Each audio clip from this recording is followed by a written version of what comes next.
सब बड़ा बडेरा वो जी, सब लोग लगाया वो जी, ठाकरिया ने समझा वो जी।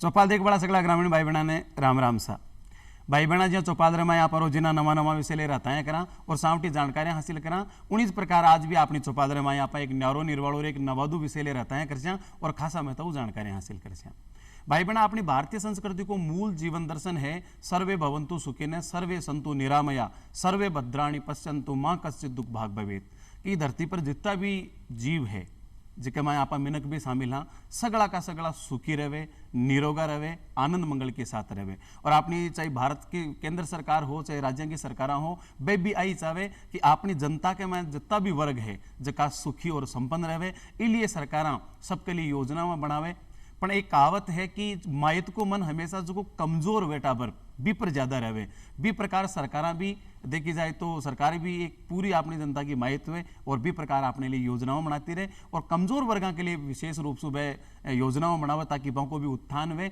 और वह भी बराबर की धारा के महीने आ जाए। तो भाई बहना आज आप यहाँ का विषय लेना रहता है कश्या आपनो आज कोई विषय है कि जितना भी कमजोर वर्ग है बा का उत्थान के लिए जितनी भी सरकारी योजनाएं हैं चाहे बा भीमराव अंबेडकर दलित आदिवासी उद्यम प्रोत्साहन योजना हो चाहे मुख्यमंत्री लघु प्रोत्साहन योजना हो चाहे PMEGP हो बा सगली योजनाओं की जानकारी हासिल कर और भी की जानकारियां ले अपने बीच पधार्या है श्री रामकरण जी आमेरिया साहब जिनका उद्योग एवं वाणिज्य विभाग का मैं अतिरिक्त निदेशक का पद पर कार्यरत है और आमेरिया साहब आप चौपाल स्टूडियो में पधार्या तो आप घणो घणो स्वागत है सर। आमेरिया साहब शू पहले तो आ जानकारी दो कि आज की जितनी भी योजना में कमजोर वर्गों का उत्थान के लिए भी कमाना अपने सबसे महत्वपूर्ण है भीमराव अंबेडकर राजस्थान दलित आदिवासी उद्यम प्रोत्साहन योजना। आज की योजना कहीं है और इसकी आवश्यकता क्यों पड़ी? नमस्कार सभी साथियों को मेरा नमस्कार। राज्य के माननीय मुख्यमंत्री अशोक जी गहलोत के जब संज्ञान में आया है कि राजस्थान के विभिन्न विभागों में अनुसूचित जाति जनजाति दलित वर्गों के जो भी योजनाएं हैं या विभिन्न विभाग की योजनाएं हैं उन योजनाओं में जो बजट मद में अनुसूचित जाति जनजाति के लिए जो विशेष प्रावधान किए जाते हैं उनका लाभ उन लोगों तक पहुंच रहा है या नहीं पहुंच रहा है।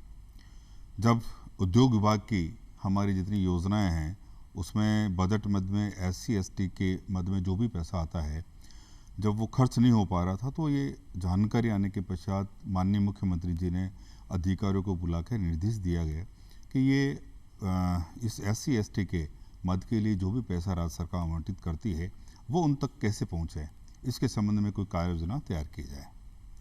तो इसके संबंध में साल 6 महीने तक लगातार हमने मंथन किया और उस वक्त हमारे प्रमुख शासन सचिव टी रवि कांत थे उन्होंने इसके बारे में काफ़ी मीटिंग्स की हम लोगों के साथ में कई तरह की जो योजनाएं चल रही हैं उन सब का समावेश करते हुए और अंत में एक ऐसी स्कीम बनाई है जिसमें अनुसूचित जनजाति वर्ग के जो कमज़ोर तबके के लोग हैं उन लोगों को योजनाओं में अपना उद्योग व्यापार या सेवा कार्य स्थापित करने के लिए जो ऋण योजनाएं हैं उनमें क्या क्या बाधाएं आ रही है क्या समस्याएं आ रही है जिसमें चाहे आप बैंकों से गारंटी कवरेज ले लो मार्जिन मनी का ले लो या ब्याज दरों का ले लो तो इस तरह की समस्याएं ये सारी चीज़ें उन लोगों को अपना कार्य या उद्यम स्थापित करने में बाधा बनी हुई थी।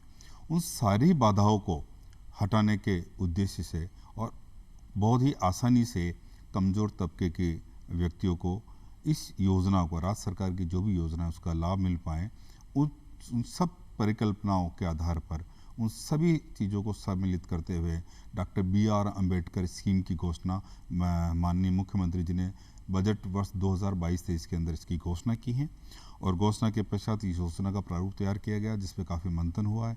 कहीं जो आनुषंगिक संस्थाएं हैं जैसे डिक्की दलित डिक्की के नाम से दलित चैम्बर ऑफ इंडस्ट्री कॉमर्स है उनके जो पदाधिकारी उनके साथ भी हैं हमने चर्चा की है और इससे संबंधित जुड़े हुए कई लोगों से हमने बातचीत की है उन लोगों को हमने फीडबैक भी लिया है और उसके आधार पर इस योजना का प्रारूप तैयार किया गया है, जिसे राज्य सरकार के अनुमोदन के पश्चात हमने सितंबर 2022 के अंदर इस स्कीम को प्रारंभ किया गया। अमीर साहब एक बहुत अच्छी बात बताई आपके, पहली जो भी बजट पास हो तो वो बजट पूरा खर्च को नहीं हो पातो, या जगह पात्र लोग हाँ बाने भी को लाभ को नहीं मिल पातो, ये बात की माने चिंता हुई तो भाई मीटिंग ली और आपने निर्देश दिया।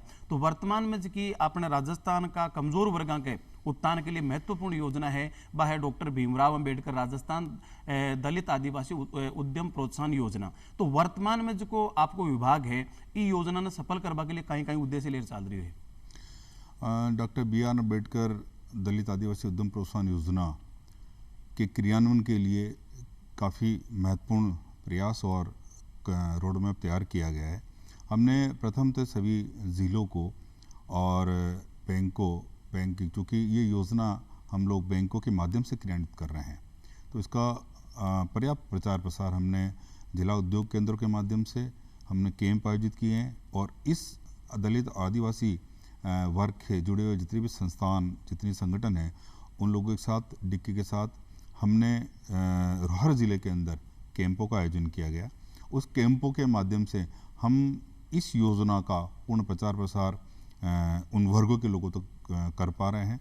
और इसके बारे में मैं एक विशेष प्रयास जो मैं चूँकि उदयपुर गया था, तो वहाँ उदयपुर के जिला कलेक्टर महोदय ने स्पेशली इसके लिए SC/ST वर्गों के जितने भी संगठन थे, सामाजिक संगठन, जो भी संगठन बने हुए, उन संगठन के लोगों को बुलाया, उनके साथ बैठक आयोजित की, उनको इस योजनाओं का पूरी प्रचार प्रसार किया, जानकारी दी। और अभी 14 अप्रैल को doctor B are Ambedkar ji की जो जयंती थी, उस दिन उन्होंने स्पेशल शिविर का आयोजन किया, और शिविर का आयोजन करके जितने भी इससे इन वर्गों से जुड़े हुए हैं, दलित आदिवासी वर्ग के जुड़े हुए हैं, बेरोजगार हैं या जिनको अपना उद्यम स्थापित करना, उन लोगों को पूरी जानकारी भी दी गई और उनके आवेदन पर तैयार किए गए। ये पूरे राजस्थान के अंदर बहुत महत्वपूर्ण उपलब्धि उदयपुर जिले की मानी जा सकती हैं।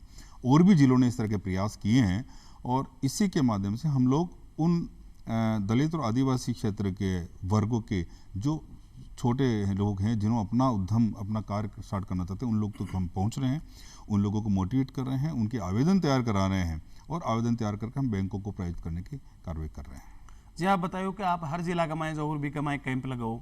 अभी आप एक उदाहरण दियो कि उदयपुर जिला का मैं जब कैंप लगायो तो बटे विशेष प्रयास हुआ। कारण वो भी है क्योंकि आपने उसको उदयपुर संभाग है, वो एक तरीका देखो जाए तो आदिवासी बहुल है, आदिवासी खूब है, तो भी इलाका में लोग ज़्यादा रहे तो ज़्यादा रहे, वो तो लोगों ने भी योजना को ज़्यादा प्रचार प्रसार भी होना चाहिए ताकि हर आदमी तक पहुँचे। लेकिन आप साथ एक बात और बताएं कि बैंका का माध्यम से आप ये योजना ने क्रियान्वित करो, तो ये बैंका की कहीं भूमिका है कि मैं देखिए, ये जो हमने जिले, इसमें जो लक्ष्यों का वितरण किया गया है, इस योजना में प्रत्येक जिलों को हमने लक्ष्य दिए हैं। दलित आदिवासी बेरोजगार युवाओं, ये जो अपना उद्यम स्थापित करना चाह रहे हैं, उन लोगों को इस योजना से जोड़ने के लिए हमने प्रत्येक जिलों को लक्ष्य दिए हैं, और उन लक्ष्यों का वितरण हमने उस जिले की अनुसूचित जाति जनजाति वर्ग की जो आबादी है उसके अनुपात में प्रत्येक जिलों को हमने लक्ष्यों का आवंटन किया है। अच्छा, वो आवेदन पत्र तैयार करके जिला उद्योग केंद्र में प्रस्तुत करते हैं,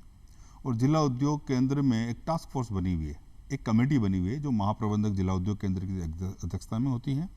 उसमें लीड बैंक अधिकारी मेंबर होता है, रोजगार अधिकारी मेंबर होता है, सामाजिक न्याय अधिकारिता विभाग का जो अधिकारी था वो मेंबर होता है, और जिला उद्योग केंद्र का एक और अधिकारी इसमें मेंबर होता है।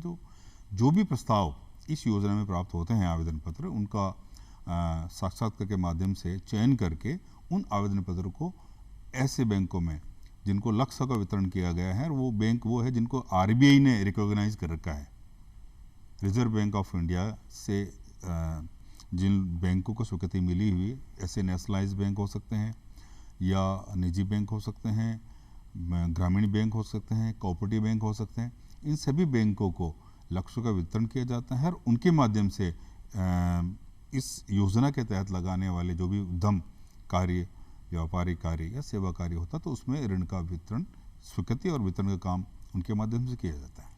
कहने का मतलब कि यह योजना है भीमराव अंबेडकर राजस्थान दलित एवं आदिवासी उत्थान उद्यम प्रोत्साहन योजना इसके तहत जितना भी पात्र लोग हैं जिनका आपको व्यवसाय चालू करबो चाहे वह आपको एक आवेदन प्रस्तुत करें, बिक के बाद में बैंक ने आपको विभाग निर्देशित करे बतो बने लोन मिल जाए और फिर आपका व्यवसाय ने जमाओ और आपका व्यवसाय ने और आगे बढ़ाओ और जितो बन लोन मिलो है वो भी ने चुकाओ। तो ये लोन लेने की वापस चुकाने के बीच की जो पूरी योजना के लिए कितनी अवधि है? ये योजना सितंबर 2022 से 31 मार्च 2027 तक के लिए 5 वर्ष के लिए ये योजना लागू है। इस दौरान जो भी दलित आदिवासी अपना व्यापार सेवा कार्य उद्यम करना चाहते हैं वह इस योजना का लाभ ले सकते हैं। 2027 तक लाभ ले सके और फिर तो भी का व्यवसाय के ऊपर निर्धारित है कि वो कितना साल में चुकावे, कहीं भी की शर्तें हैं भी के हिसाब, लेकिन बिना लाभ 2027 तक मिल सी योजना के तहत। इस योजना में जो भी आवेदन पत्र आएंगे और उनका चयन करके बैंकों को जो प्रायोजित करना है वो 31 मार्च 2027 तक रहेगा। बैंकों द्वारा उसके बाद अगर ऋण वितरण करके और ब्याज अनुदान के क्लेम आते हैं तो वो फिर 5 से 7 वर्ष आगे तक अच्छा जो ब्याज के क्लेम आएंगे उसका पुनर्भरण जिला उद्योग केंद्र के माध्यम से राज्य सरकार करेगी। तो एक प्रशिक्षित युवा है जिसका आपको खुद को व्यवसाय चालू करना है, जी आप बताया कि हर जिला का मैं जो बने लोगों ने सेमिनार आयोजित करो वहाँ का मैं लोगों ठा पड़े, फिर आदमी के एक होश जागृत हुए कि मने भी मेरा व्यवसाय चालू करना है और मने भी के लिए लोन की या ऋण की आवश्यकता है, तो फिर वो किस जगह तो आवेदन करे, आवेदन की प्रक्रिया कहीं है और बात जरूर बताओ। मैं बता दूं आपको, वैसे तो जिला उद्योग केंद्रों के माध्यम से प्रत्येक जिले के अंदर अलग अलग ब्लॉक लेवल पर औद्योगिक प्रोत्साहन शिविरों का आयोजन किया जाता है। उन शिविरों में उस ब्लॉक के जितने भी इच्छुक आवेदक है जो निवेश करना चाहते हैं वो वहाँ आके मार्गदर्शन प्राप्त कर सकते हैं और अपने आवेदन तैयार करवा सकते हैं। लेकिन एक स्थायी व्यवस्था प्रत्येक जिला उद्योग, पूरे राजस्थान के प्रत्येक जिला उद्योग केंद्र में हमने कर रखी है। हमने MIFC बना रखी है, माइक्रो स्मॉल फैसिलिटेशन सेंटर, एक ऐसा केंद्र स्थापित कर रखा है प्रत्येक जिला उद्योग केंद्र में जहां एक वरिष्ठ अधिकारी उस केंद्र का इंचार्ज होता है और इंस्पेक्टर वगैरह जो होते हैं वहाँ बैठते हैं और जो भी बेरोजगार या अपना निवेश करना चाहता है या जिसकी कोई उद्योग से संबंधित समस्या आ रही है तो वो जिला उद्योग केंद्र के उस केंद्र पे पहुँचे और वहाँ के जो हमारे अधिकारी हैं उनको केंद्र और राज्य सरकार की जितनी स्कीम्स हमारी चल रही हैं उनकी पूरी मार्गदर्शन देंगे, उनको प्रोजेक्ट रिपोर्ट तैयार करने के लिए उनको मार्गदर्शन देंगे, उनके आवेदन पत्र तैयार करवाएंगे और उसको आवेदन पत्र जमा कराने का और आगे उसका फॉलोअप करने का ये सारा ही कार्य हमारे उस केंद्र के द्वारा किया जा रहा है। तो भाई बहना जो कमजोर वर्ग है वहाँ का उत्थान के लिए बहुत महत्वपूर्ण योजना है और अपने राजस्थान का मैं जितना भी जिला है वह हर जिला मुख्यालय के ऊपर जो अपने उद्योग एवं वाणिज्य विभाग को कार्यालय भी पर संपर्क करो और इस योजना का लाभ लेवा के लिए बैठे आपका आवेदन प्रस्तुत करो तो निश्चित रूप से विभाग के द्वारा बैंक का निर्देश दिया जाएगा और आपका व्यवसाय ने सुचारू रूप से चालू करवा के लिए आपका जीवन की उन्नति के लिए निर्देश दिया जाएगा और निश्चित रूप से आपको व्यवसाय फलसी फूलसी तो आप भूलना नहीं है। ये योजना का अपन ज़्यादा से ज़्यादा लाभ लेना। एक कठे मन में एक इच्छा हो रही है कि कहीं जो ऋण लेवे या आपको व्यवसाय चालू करे भी के लिए कोई उम्र या शिक्षा की भी कोई बाध्यता है कि भाई अतरी शिक्षा भी प्राप्त होनी चाहिए, अतरी भी कम से कम उम्र अतरी है, ज़्यादा उम्र अतरी है? देखो डॉक्टर BR अम्बेडकर जो स्कीम है हमारी ऋण योजना इसके अंदर उम्र की जहाँ तक बात है वहाँ सिर्फ ये है कि वयस्क होना चाहिए, यानी कि 18 वर्ष का मिनिमम होना चाहिए युवा, वो तो उसकी उम्र की है और बाकी वो राजस्थान का मूल्यवासी होना चाहिए, ये महत्वपूर्ण पात्रता उसकी है। राजस्थान से अन्य राज्य को अगर निवासी है तो भी को लाभ को नहीं मिले?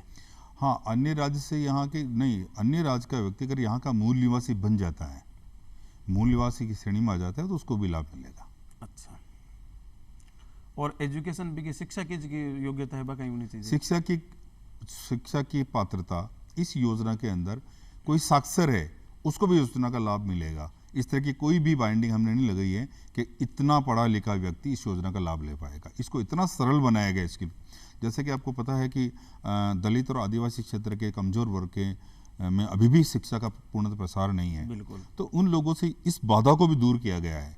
अगर वो निरक्षर है तो भी इस योजना का लाभ लेने के लिए पात्र है वो। मतलब निरक्षर साक्षरता की कोई पात्रता नहीं है, निरक्षर है तो भी चल तो भी योजना का लाभ ले न्यूनतम उम्र भी की 18 साल होनी सकते। चाहिए 18 वो वर्ष के होना और चाहिए, अधिकतम की कोई सीमा कोई नहीं। अधिक कोई सीमा नहीं है। मतलब वो केवल युवाओं के लिए नहीं, जितना भी दलित और आदिवासी वर्ग का जितना भी लोग आपको व्यवसाय चालू करना चाहे भी योजना को लाभ ले सके हैं। भी के लिए शिक्षा की कोई बाध्यता नहीं है, न्यूनतम उम्र 18 साल है, यानी कि वो वयस्क जरूर होना चाहिए। तो कौन कौन सा व्यवसाय है जगह का उद्यम वर्ग का लोग स्थापित कर सके, जरूर बताओ आप। देखिए इसमें है ना 3 तरह के कार्य हैं, वर्गीकरण है। एक तो उद्यम, उद्योग। यदि कोई भी बेरोजगार या अपना निवेश करने का जो प्रस्ताव रखता है, कुछ काम स्टार्ट करना चाहता है, अगर वो विनिर्माण क्षेत्र यानी कोई उद्योग स्थापना करना चाहते हैं, तो वो अधिकतम 10 करोड़ तक की सीमा में अपना प्रस्ताव दे सकता है। मतलब उसकी जो सीमा है उद्यम उद्योगों की, वो अधिकतम 10 करोड़ रुपए तक है। अगर कोई छोटा 1 लाख का भी उद्योग लगाना चाहता है वो भी मिलेगा, लेकिन अधिकतम सीमा तो 10 करोड़ से अधिक का कोई उद्योग होगा तो वो इसमें पात्र नहीं होगा। 10 करोड़ तक के उद्योग इसमें पात्र होंगे। एक तो ये। दूसरा इसके वर्गीकरण में सेवा कार्य है। कोई सर्विस प्रोवाइडर है, कोई सेवा प्रदाता है, तो वो 5 करोड़ तक के सेवा कार्य इस योजना में कवर्ड है। इसी प्रकार कोई अपना व्यापार करना चाहता है, अपनी दुकान लगाना चाहता है, बिजनेस करना चाहता है, तो वो 1 करोड़ तक के ऋण अधिकतम इस योजना में ले सकता है। यानी कि कोई आपको उद्यम स्थापित करना चाहे तो भी लोन मिल सी, कोई आपको व्यापार करना चाहे या कोई सेवा वर्ग के मायने आपको चाहे, तो तीनों वर्ग का मायने तीनों प्रकार का जो व्यवसाय है भी के लिए भी लोन मिल सी। और अधिकतम सीमा है 10 करोड़। तो 10 करोड़ में एक मोटो से मोटो व्यापार भी के लिए स्थापित हो सके, उद्योग स्थापित हो सके। सेवा क्षेत्र है, जो आप तीनों क्षेत्र बताए, तीनों के मायने पर्याप्त है। अब एक बात आई, आप उद्योग स्थापित करें तो बेटे कठे न कठे भी एक तकनीकी शिक्षा की भी आवश्यकता पड़े। यहाँ प्रधानमंत्री जी की भी एक सपनू है कि मेरा भारत का लोग है जगह नौकरी मांग वाला नहीं बल्कि नौकरी दे वाला बने। हर आदमी आपको उद्योग स्थापित करे भी कमाए और कर्मचारी रखे, तो उद्योग स्थापित करवा के लिए भी कठे न कठे तकनीकी शिक्षा की आवश्यकता पड़े। तो कहीं वो उद्योग स्थापित करवा चाहे भी तकनीकी शिक्षा की व्यवस्था यानी कि भी कोई आपको विभाग के द्वारा या ये योजना के तहत है कि? देखिए ये योजनाएं उनको वित्तीय मदद के लिए, जो भी अपना निवेश करना चाहते हैं दलित और आदिवासी वर्ग के युवा, उनको वित्तीय सहयोग के लिए ये योजना बनी हुई है। हाँ, जहाँ तक प्रश्न है तकनीकी शिक्षा या कौशल विकास प्रशिक्षण कार्यक्रम की, तो राज्य सरकार के ऐसे विभिन्न संस्थान या विभाग हैं जो व्यावसायिक शिक्षा, तकनीकी शिक्षा भी देते हैं और कौशल विकास और प्रशिक्षण कार्यक्रम भी करते हैं। तो राजस्थान में जो विभिन्न विभागों और कौशल एवं आजीविका विकास निगम के माध्यम से जो भी तकनीकी शिक्षा या कौशल विकास प्रशिक्षण कार्यक्रम में भाग लेके युवा आते हैं, जो ट्रेंड युवा आते हैं, उनको भी इस योजना के अंदर प्राथमिकता से लोन मिलता है। यानी कि ट्रेंड आदमी है जगह आराम से आसानी के साथ भी लोन मिल जाए और वो आपका उद्यम ने, आपका व्यवसाय ने, आपके सेवा क्षेत्र ने बढ़िया तरीका से संचालित कर सके। लेकिन एक हर बार आपने भारत का लोगों के, चाहे मैं मेरे बात बताऊं, मैं कोई भी व्यवसाय चालू करना चाहूँ तो पहले यह सोचूं कि यार कटे नुकसान लागो, तो एक डर बैठेडो रहे। और अगर सच्चाई कोई लोन ले व्यवसाय चालू कर लियो आपको और भी का नुकसान होएगा और वो लोन नहीं चुका पावे, भी स्थिति में कई व्यवस्था है? फिर देखो, इस योजना का जो मूल मंत्र है, जो जिसको लेके, जिस उद्देश्य को लेके इस योजना की योजना बनाई गई है, और वो सारी बाधाएं जो आप बता रहे हैं कि उद्यम स्थापना करने में, उद्योग को संचालित करने में आती हैं, उन सारी बाधाओं को स्कीम के माध्यम से दूर किया गया। राज्य सरकार ने इस स्कीम के माध्यम से उन जितनी भी बाधाएं, समस्या, उनका निवारण कर लिया। देखिए, कोई भी दलित और आदिवासी क्षेत्र का कोई भी व्यक्ति अपना काम इसलिए नहीं कर पाता है कि उसके पास एक तो पूंजी नहीं होती है, ठीक है, दूसरा गारंटी नहीं होती उसके पास, वो गारंटी नहीं दे सकता, तीसरा अगर कोई चीज गिरवी, लोन के प्रोडक्ट गिरवी रखनी पड़ती है, उसके लिए वो गिरवी के लिए आइटम नहीं है, तीसरा ये है कि अगर वो लोन ले कहीं तो ब्याज दरें इतनी अधिक है कि वो उस पर भी नहीं चल पाता है। तो राज्य सरकार ने डॉक्टर BR अम्बेडकर दलित आदिवासी उद्यम प्रोत्साहन योजना के माध्यम से उन सारी बाधाओं को दूर कर दिया। देखिए, वो जब आता है अपना उद्यम स्थापना के लिए, तो यदि इसमें 3 कैटेगरी दी गई है, ऋण पे ब्याज की, जो कि इसका एक महत्वपूर्ण बिंदु है। बिल्कुल। ठीक है ना। वो लोन लेने जाता है तो बैंक कहता है सबसे पहले एक तो आप अपना मार्जिन दीजिए। जो भी लोन होता है बैंक 60-70% से ज़्यादा कभी लोन नहीं करता है। बाकी वो मार्जिन निवेशक से लेते हैं जो निवेश करना चाहते हैं। तो सबसे बड़ी बात तो इसकी है मार्जिन मनी की, कि आप मार्जिन कहाँ से लाओगे। अब इन गरीब तबकों के व्यक्तियों के पास मार्जिन के लिए पैसा कहाँ से आएगा। बिल्कुल सही बात है। तो राज्य सरकार ने इस डॉक्टर बी.आर. अम्बेडकर उद्यम प्रोत्साहन योजना के अंदर ये प्रावधान किया है 25%, प्रोजेक्ट का 25%, अधिकतम 25 लाख रुपए मार्जिन सब्सिडी के रूप में सहयोग प्रदान किया जाएगा। जैसे किसी ने 1 करोड़ का ऋण का उसका आवेदन है, ठीक है ना, तो राज्य सरकार उसकी मार्जिन पेटे 25 लाख रुपए दे देगी। अब बच्चे 75, बैंक कहता नहीं मैं तो 65 दूंगा, 70 दूंगा, तो उसमें जो 5 या 10% है वो मार्जिन उसको अरेंज करनी पड़ेगी। मतलब उस मार्जिन का जो बड़ा हिस्सा है वो राज्य सरकार 25% हिस्सा राज्य सरकार पे कर रही है। बिल्कुल। तो वो जो बड़ी बाधा थी मार्जिन की, वो राज्य सरकार ने दूर कर दी। तो मार्जिन सब्सिडी प्रोजेक्ट की 25%, अधिकतम 25 लाख रुपए तक मिलेगी। दूसरा, बैंक के पास जाता तो 10 लाख तक जो भी लोन होते हैं उसमें आरबीआई की गाइडलाइंस के अनुसार ना तो कोई गारंटी ना कोई मोर्गेज की आवश्यकता है लोन में, ठीक है। लेकिन उससे अधिक का लोन है तो फिर उसको गारंटी या मॉर्गेज रखना पड़ेगा। बिल्कुल। राज्य सरकार ने इस बाधा को भी दूर कर दिया। वाह।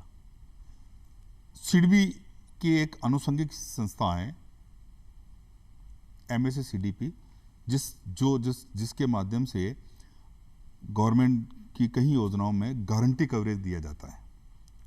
उस गारंटी कवरेज के लिए जो भी निवेशक हैं, बेरोजगार हैं, उसको उस कवरेज के पेटे प्रति वर्ष एक निश्चित 1 या 2% बैंक को उसकी फीस चुकानी होती है। राज्य सरकार ने स्वयं सिडबी के उस CDP स्कीम के तहत उसने MOU किया MSACDP के साथ, और जो गारंटी कवरेज है ना उसकी फीस वो राज्य सरकार वहन कर रही है। हाँ। मतलब जो गारंटी उस दलित आदिवासी वर्ग के बेरोजगार या निवेशक को देनी होती है वो गारंटी कवरेज राज्य सरकार दे रही है, और उस पर जो फीस होगी उस फीस का भुगतान भी राज्य सरकार कर रही है। हाँ। तो एक बहुत बड़ी बाधा है, इस बाधा को भी राज्य सरकार ने दूर कर दिया।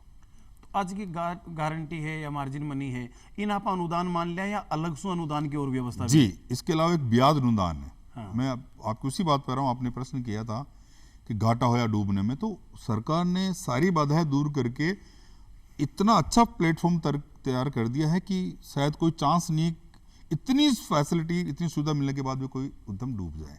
हाँ। अब जो सबसे बड़ा इसके अंदर जो लाभ है वो है ब्याज अनुदान का, और ब्याज अनुदान अधिकतम 9% तक मिलता है, 6% से 9% तक। अगर कोई परियोजना 25 लाख तक की है तो उस पर 9% ब्याज अनुदान मिलेगा। यदि बैंक उस पर 10% पे वो 25 लाख का लोन दे रहा है तो उस पर 9% राज्य सरकार वहन करेगी। तो यानी उसको जो बेरोजगार है उसको सिर्फ 1% देना पड़ेगा। हाँ। आप जानते हो कि जब कोई भी लोन लेता है उसकी EMI आती है तो उसमें 60-70% तो हमारे ब्याज का, इंटरेस्ट का पार्ट होता है, और मूल का पार्ट 30% के आसपास। और एक बड़ो दुर्भाग्य, एक बड़ी समस्या का कारण बन जाए। तो वो जब इंटरेस्ट का जो बड़ा पार्ट है वो पार्ट राज्य सरकार वहन कर रही है, तो जो ब्याज का भार उस पर होता ना वो लगभग नगण्य हो गया। यानी क्या कि दलित और आदिवासी वर्ग का उत्थान के लिए आ योजना बहुत ही बढ़िया योजना है।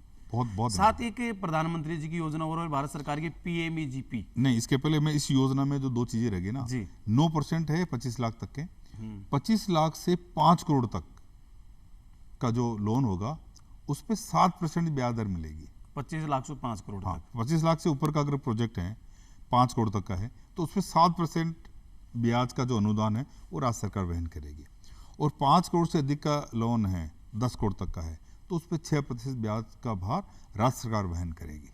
वाह। तो इस प्रकार आपकी मार्जिन का भाग राज्य सरकार ने वहन किया, गारंटी आपका गारंटी कवरेज राज्य सरकार ने दिया, आपका ब्याज का भार वहन राज्य सरकार ने किया। तो जब इतनी फैसिलिटी राज्य सरकार देगी तो ऐसे उद्यम, ऐसे सेवा कार्य, ऐसे व्यापार के डूबने की स्थिति 0% है। बिल्कुल सही बात है। अगर किसी की मनस्थिति खराब हो जाए, कहने मुझे तो सिर्फ पैसा खाना चुकाना नहीं है, तो फिर उसका कोई इलाज नहीं है। हाँ, मुंडे मुंडे भिन्न मति। तो पूरे देश के अंदर आज के समय में राजस्थान सरकार की जो डॉक्टर BR अम्बेडकर दलित आदिवासी उद्यम प्रोत्साहन योजना है, ऐसी योजना पूरे देश में कहीं नहीं है। इस वर्ग के लिए जो सपोर्ट है, और राज्य सरकार का मैनिफेस्टो है ये। राज्य सरकार चाहती है कि कमजोर वर्ग भी समान रूप से उस प्लेटफॉर्म पे चलें और अपना व्यापार उद्यम कार्य स्थापित करके और उस मुख्य धारा में सम्मिलित हो जाएं। हर सरकार यह चाहे कि निश्चित जितना भी अपना कमजोर वर्ग है वे भी जिका मुख्य वर्ग है वहाँ के बराबरी में आ जाए। और इस प्रकार चाहे भारत सरकार हो चाहे कोई भी राज्य की सरकार हो, वही योजनाओं में बनावे। और आज आप कमजोर वर्गों का उत्थान के लिए योजनाओं की जानकारी हासिल करी। और आमेरी जो अपने चौपाल स्टूडियो में पधारा, इन वास्ते आप घणो घणो धन्यवाद। और भाई बहना समय की भी मर्यादाएं है। फिर मिल से एक नया विषय के साथ, जब तानी चाहूँ आप सकला सो इजाजत। राम राम सर। राम राम।